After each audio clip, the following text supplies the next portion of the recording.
Breaking news చూస్తున్నాం. Bengaluru rave party కేసులో నటి హేమ అరెస్ట్ అయ్యారు. హేమకు వైద్య పరీక్షలు నిర్వహించారు. అనంతరం ఆమెను అనకల్ కోర్టులో పోలీసులు హాజరుపరిచారు. కోర్టు ఆమెకు 14 రోజుల రిమాండ్ను విధించింది.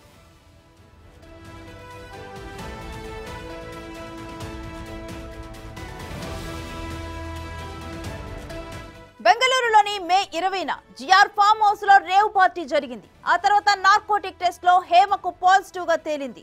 అయితే అప్పటి వరకు తనకు సంబంధం లేదని హేమ బుకాయించారు. పార్టీలో దొరికిన తర్వాత పోలీసులకు కృష్ణవేణిగా చెప్పుకున్నారు తన పేరుని.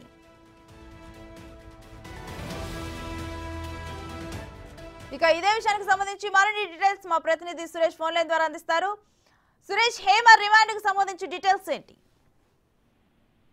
హేమ ఈ రోజు బెంగళూరు పోలీసుల ముందు విచారణకు హాజరైన అనంతరం ఆమెని సాయంత్రం సమయంలో అరెస్ట్ చేసినట్టు బెంగళూరు పోలీసులు డిక్లేర్ చేయడం జరిగింది. అనంతరం ఆమెకు వైద్య పరీక్షలు నిర్వహించి కొద్దిసేపటి క్రితమే కోర్టులో హాజరుపరిచారు.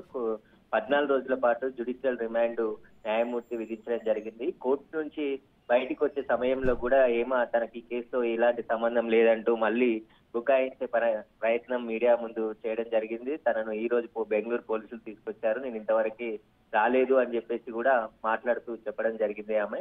అయితే రేవ్ పార్టీలో హేమ చాలా కీలకంగా వ్యవహరించినట్టు బెంగళూరు పోలీసులు అనుమానిస్తున్నారు.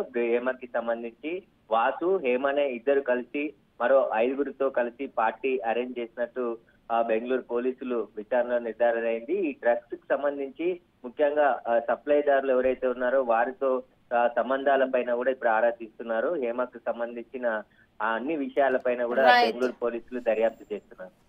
థాంక్యూ సురేష్.